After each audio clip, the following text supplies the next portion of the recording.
There comes the champion, entering the ring for his 37th professional fight. 9-0 so far in heavyweight championship fights. A victory tonight would tie him with Joe Frazier for 5th on the all-time list in that category.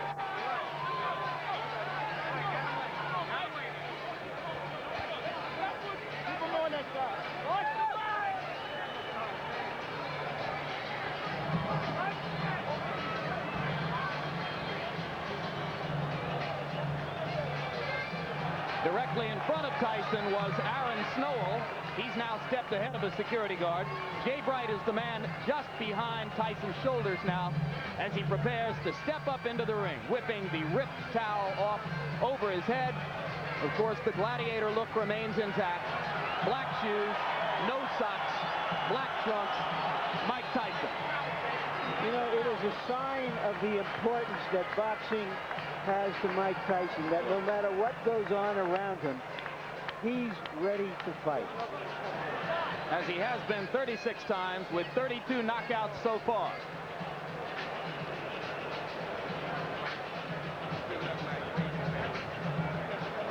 Quickly now, and focusing on the beginnings of Carl Williams' strategy, which has to be the left jab, Ray Leonard's tip of the night.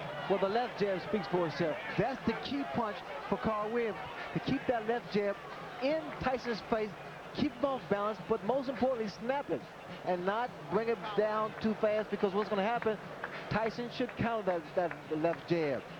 Now, once the fight becomes an inside fight, in fact, I believe that's going to be the case because Tyson's styles get inside, their right uppercut, that punch may accommodate Tyson's style, but in doing so, Williams better keep both hands up, because Tyson throws an onslaught of punches each and every time, each and every opportunity. Now, Jim, this is my favorite combination. I call it the Tyson combo. It's a right hand to the liver section, then to the chin. And most of the time, if Tyson catches his opponents with this particular punch, it's over. Here we see him, a good shot of it, right up to the chin. If Williams get against the corner or the ropes, look for this particular combination to take place. With taller opponents, Tyson has a tendency to lunge in because of the height and reach advantage. But here, he may find the same thing with the taller Williams. Tail of the tape, and you can see the big disparity in reach. Carl Williams with a 14-inch advantage there at 219.25 for Tyson and 218 for Williams. Both fighters appear to be in superb physical condition. Rules for the bout, combination, and before we look at rules, we'll look at the punch stat computations. Larry Merchant.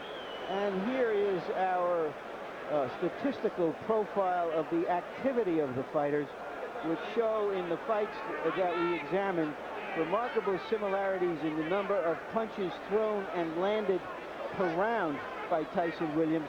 But of course, there are different kinds of punches. Tyson throws the heavier stuff. Williams throws a majority of jabs. And you see the 28 jabs per round Williams threw against Holmes. That is when he looked most effective. Rules for the fight, a combination of WBA and New Jersey rules. Most significant, the 3 knockdown rule. Rarely in effect for championship fights, is in effect tonight. It victimized Carl Williams in his fight against Mike Weaver. Now we go to the ring announcer, Michael Buffer, for pre-fight introduction. Ladies and gentlemen, good evening and welcome to Atlantic City's Convention Hall by way of Donald Trump's Trump Plaza Hotel and Casino on the boardwalk here in Atlantic City, New Jersey. Tonight, Don King Productions and the Trump Plaza present the World Heavyweight Championship. This bout is approved and sanctioned by the New Jersey State Athletic Control Board, Larry Hazard Sr., Commissioner, Deputy Commissioner Lawrence Wallace, and the Chairman is Jerry Gormley. The bout is governed by the rules and regulations of the World Boxing Association, represented by Dr. Elias Cordova and James J. Biz. It is also sanctioned by the International Boxing Federation, President Robert W. Lee, and the World Boxing Council, President Jose Suleiman. The 3 judges selected by the New Jersey State Athletic Control Board for this bout are Rocky Castellani, Chuck Giampa, and Richard F. Murray. Chief physician at ringside, Dr. Frank B. Doggett. Also in attendance, Dr. Eric Wormser and Dr. Charles Wilson. The timekeeper for the bout is Roosevelt Gilbert, and counting for the knockdown seconds, Steve Smoger. And now, before we get started, I would like to introduce the gentleman in the ring at this time, a man who's responsible for bringing over 20 championship bouts to Atlantic City over the last 2 years. In addition to being the world's most famous entrepreneur, he is a best-selling author and our host this evening, Mr. Donald Trump.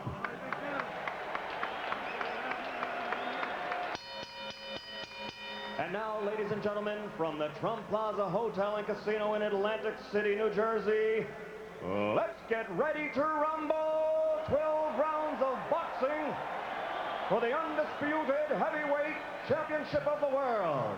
The referee for this bout is Randy Newman. Introducing first, fighting out of the blue corner, wearing the white trunks with red trim, he weighs an even 218 pounds from Absecon, New Jersey. His professional record, 22 victories against only 2 defeats, 17 knockouts to his credit, and 14 of those 17 KOs within 5 rounds or less. Ladies and gentlemen, the #1 heavyweight challenger in the world today, Carl the Truth Williams.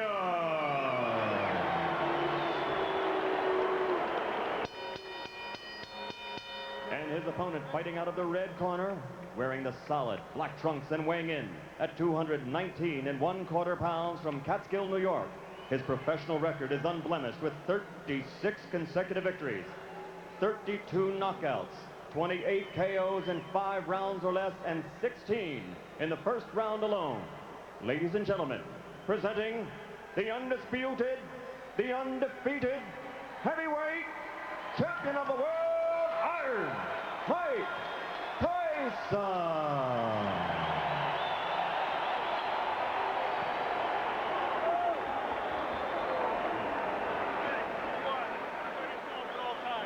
Number 2, obey my commands. I'll shake hands and come out of the bell. Keep in mind that Mike Williams has a tendency to get hit by left hooks. Carl Williams, excuse me. I can think of better tendencies that a fighter should have who's going out to face Mike Tyson. Indeed, Carl Williams has been floored 7 times in his career. Twice by James Quick Tillis, twice by Jesse Ferguson, 3 times by Mike Weaver, and in every instance, the decisive blow was a left hook.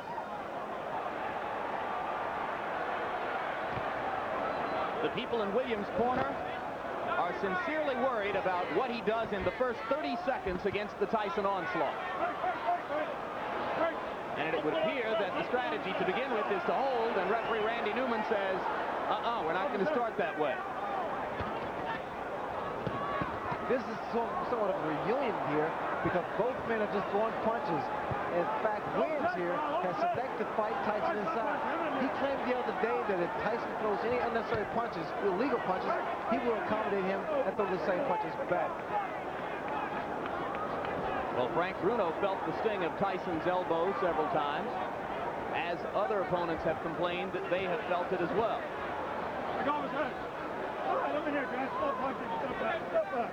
Because Williams' left jab is so strong, that should help him as long as he keeps that right hand up and watch Tyson's left hook, Right, stop which is a punching. powerful When punch. you feel me, stop punching. That's it. Let him go.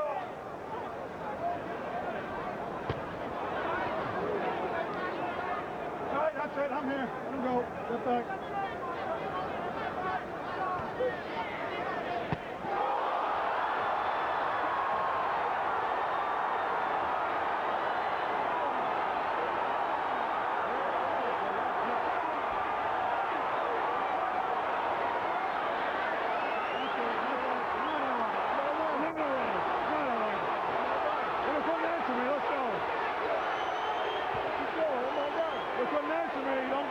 Unofficially, I've got this fight being 1 second longer than Tyson Spinks.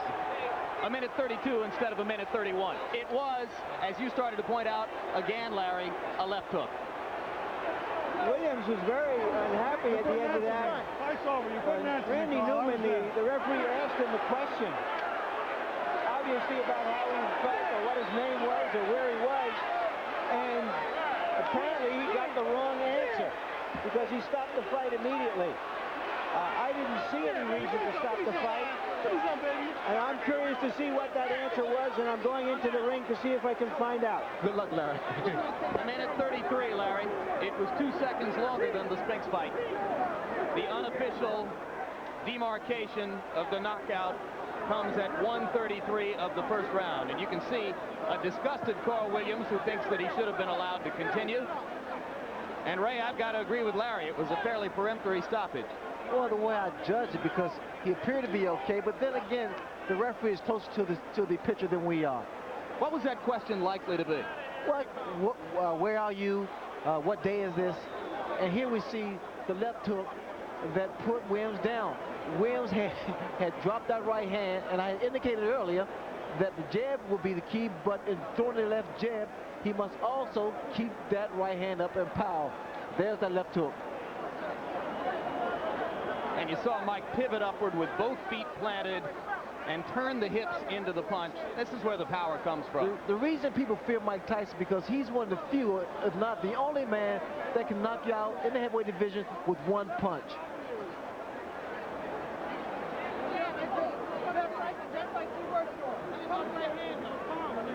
Here's another look at the devastating left hook. And what Tyson does here, he bobs and weaves, gets under that jab and counters with a beautiful left hook. Perfectly timed as Williams was dropping the right hand, just as you said he did after throwing the jab. Well, what happened for Williams, the fact that his left hand, his left jab rather, was working, and he felt very comfortable.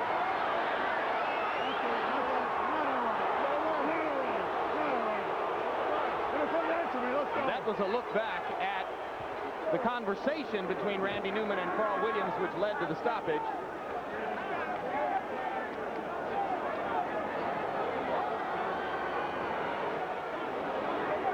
Mike Tyson, as usual, awesome. I'm reminded of a night in the Meadowlands in New Jersey when a referee stopped a bout between Mike Rossman and Victor Galindez. After a similar conversation, Rossman, the victim of the knockout, he chased the ref across the ring yelling, "What was the right answer?"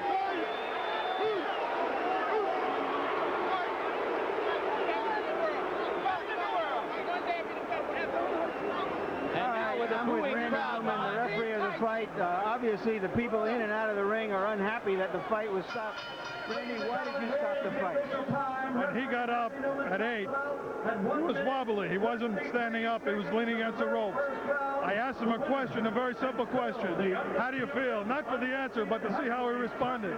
His eyes were blank. His expression was blank. He had no answer. Is there any chance that he misunderstood what you wanted him to respond to? I don't think so. Let me tell you why. He's had a lot of professional fights and a lot of amateur fights.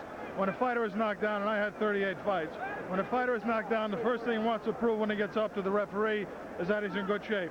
Number one, he wasn't standing on his feet. He was leaning on the ropes. Number two, he couldn't answer me. And number three, his eyes were dead. Thank you very much, Randy. And now back to ringside. All right, thanks very much, Larry, and thank you for pointing out that the crowd is booing, as there were obviously a fair number within this congregation who did not feel that the bout should have been stopped quite so quickly. Randy Newman with a decisive and clear-headed answer to the questions. He knows exactly why he did what he did. Well, Newman is a competent referee. In fact, that he must have saw something in Williams that we didn't apparently see. But from the outside looking in, it appeared that Williams got up and was able to compose himself. But then again, I think it's left up to the referee. And now we go back to Larry Merchant in the ring, I believe with the champion. Go, Larry. All right, once again, Mike, the interview has to be longer than the fight. I'm sorry about that. What happened from your point of view? Did you see him really dazed? Well, no, I noticed my trainers were telling me we were slipping and hooking. So when we slip, because usually I come in, I slip, and I get in there, and that's the hardest part, is getting in there, and I never threw the punch. And so we're practicing on your slip. So you're in there, instantaneously, bing, throw the punch. And I did, I was successful. What? Were you surprised that he stayed on top of you as much as he did, that he didn't try to move? Oh, I loved it. I loved it. I just knew it took it just with a matter of time. I loved it. So you knew that as soon as he was doing that you were going to get a clean shot sooner or later. Exactly. And my punches were accurate and pinpoint. And I knew eventually I was going to get him. He has a reputation for getting hit with left hooks. Were you looking for that opening? No, I was very confident. I wanted to catch him with a good right hand. Believe me, my right hand is my favorite punch, but I never catch anyone with it. You know, it's my best punch, and I always hit guys with left hook. All right, we're going to try to take a look at the Where's the monitor? at the monitor if we can find it, so that we can determine what happened. Champion non-pro. All right. Okay, it was a clean left hook. Did you? I mean, you sparred with him years ago. We know that it didn't mean anything. Were you surprised that he went so fast? Well, no, I knew if I catch someone clean, they'll go, regardless who they are. But you know, when the referee he hit him with a shot, it looked like he was able to get up, but I guess the referee called what he saw, because I didn't think he was hurt that bad, but I know I hit him with a clean shot. Speculate for me. How long would it have taken you to get him down a second time if the fight went on? Oh, no problem. I'd have been all over him. Maybe it's better that the referee did stop early. I would have been all over him. That's when I'm most dangerously, when I know I have someone hurt. For the record, Mike, I don't know if you know it, this fight went a couple of seconds longer than the Spinks fight. So far in this building, in the last 13 months, you've fought about 1 round and 2 fights. Well, it's good. I like coming in this building. I like being here. And Donald Trump, he don't play around. He pays that money up. And for this fight, Don told me if I knock him out, he'll pay me $100 grand. And I'm looking forward to that $100 grand. Who? Don is going to pay for you? Don King, yeah. $100 grand for a knockout. All right, we all want to be there when that happens. When is this going to happen? Right, in the post-press You conference. want to get to Oh, yes. My church can use some of that money. Yes. All right. Reverend Henry J. Payton, Holy Trinity Baptist Church. No doubt. Let's talk about, all right, now let's talk. You've talked about being in control of your career. Tell us what you think is next. Who is next? Well, I'm just taking it one step at a time. I'll fight anybody, you know what I mean? I don't discriminate from anybody. I'm the best fighter in the world, and there's no man that can beat me. Does this mean that Holyfield is or is not your next opponent? Well, he's in my future, but I don't think he's in my immediate future. But come on, Holyfield, don't matter. That's kids play. So you think that you'll fight Holyfield like early next year, and you may have 1 or 2 fights before then? Most likely, but you know what I mean? If they can discuss our things with their people, we can fight in 2 weeks, 3 weeks. He caught a quick knockout, I got a quick knockout. We both still need to work. We didn't get any work. All right. Jose Ribalta was one of the fighters being considered for your next opponent, and he had a dreadful outing in a preliminary tonight. Did that eliminate him? Well, it looks kind of dreary for him, but you never know. If he have a couple more fights and he cleans up his act, he's always a good prospect. What about Douglas, who looked a little better, if not great, in another preliminary? He's been mentioned as a possible opponent. I take all comers. I don't duck any man. Can we assume that Michael Dokes is one of the prospects? All comers. Come one, come all, because nobody can get close to me. They're not even close. I'm the best fighter in the world. There's been discussions that today people from Israel have been offering you money to come and fight there. You've been reluctant to go abroad. Do you think that as a world champion, as someone who says, I'm the best man on the planet, that you will start to fight abroad? Well, eventually we'll do that, you know what I mean? But like you said, I'm not in a hurry to leave my country. You know what I mean? I love my country. I'm not in a hurry to leave anywhere. But you know what I mean? If things are right, I'll fight anyone in any place. In their backyard. How would you describe right now? You've got a lot of things past you. You've always been able to focus on fighting no matter what the other stuff has gone on in your life. Are you as content as you can be now with the situation that you have? I want to fight, fight, fight, and destruct the world because I'm the best fighter in the world. Thank you very much, Larry. Thank you. Jim? All right, Larry. Thank you, Mike Tyson. Thank you, Larry. And here is the man the boxing public waits to see Mike Tyson fight, a man who 6 days ago knocked out a pretender from Brazil named Adilson Rodriguez in 2 rounds and now waits to see when his turn is coming. Evander Holyfield, first things first. How did Mike look to you tonight? He was impressive. He hit the guy with a good left hook, took him out. He did a job well done. Would you have thought that he could knock Carl Williams out in 1 minute and 33 seconds? Well, you know, I felt that, you know, anybody could knock anybody out with a clean shot as well as he delivered. He delivered a good shot right on the button, got him out of there. In his interview with Larry Merchant, Mike acknowledged that you are not likely to be next on his list. He did not say for sure whether he would fight Jose Ribalta or Buster Douglas or Michael Dokes or any of the other names which are being bandied about, but he seemed to make it pretty clear that he's not going to fight you next. Are you getting impatient? No, I'm not getting impatient. My time is coming, and I will be ready when my time comes. When will you fight again? Well, it's all depending on how long is the wait. If the wait is 6 months or so, then I would take a fight in October. All right, so Evander Holyfield looks forward to a fight in October. Ray Leonard, your judgment of how long the public is willing to wait, and what does tonight's 90-second knockout do to the expectations regarding Tyson Holyfield? Well, what happens, it creates more and more of an aura and a persona for Mike Tyson, because what's going to happen now is the intrigue is whether or not Evander Holyfield can deal with the Mike Tyson. As far as he's concerned, he can deal with him. Is there any other fighter in the division who could pose a real test to Mike other than Evander Holyfield? I think it's a matter of economics and credibility, and Holyfield has that credibility. All right, Evander Holyfield, we thank you very much for your time. Congratulations on your victory last week. And we look forward to someday seeing you in the ring with the undisputed champ. Right now we go back up to Larry Merchant for more from the ring. Larry? Okay, I'm with Carl Williams and with his trainer, Carmen Graciano. Carl, starting from the beginning, why were you as aggressive as you were, which preceded the knockout? Well, I wouldn't call it a knockout. I wasn't knocked out. I mean, he knocked me down. The referee stopped the fight. I don't know why. I think politics is involved in all of that. I think they're just setting up the Holyfield fight. Now, I wasn't even hurt. Did you understand what the referee's question, when he said... Was up. My hands was up. When the referee said I put my hands up like this there, I was ready to go. He just said, you know, I don't know. You know, I don't know what the hell happened. All right, you've been knocked down a number of times in your career, and every single time you've gotten up, and in some occasions you've fought better. From your experience, shouldn't you have assured the referee, look, I'm okay, let's go? Well, I think it was an inexperienced referee. This was his first championship fight. When he seen me down the first time, obviously he just said, okay, it's over. He said, I think he said something to the effect, are you all right? Are you all right? So I immediately put my hands up, and what happened? He stopped the fight. I don't know what's going on. I know it's political. Because I wasn't hurt. I've been down many a times. I've been down 2-3 times in a fight and have gotten up and knocked the opponent out. So I know it was political. I'm not even hurt.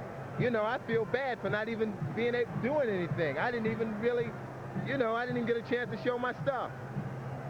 Talking about showing your stuff, explain to us why you felt it was necessary to go to Mike Tyson.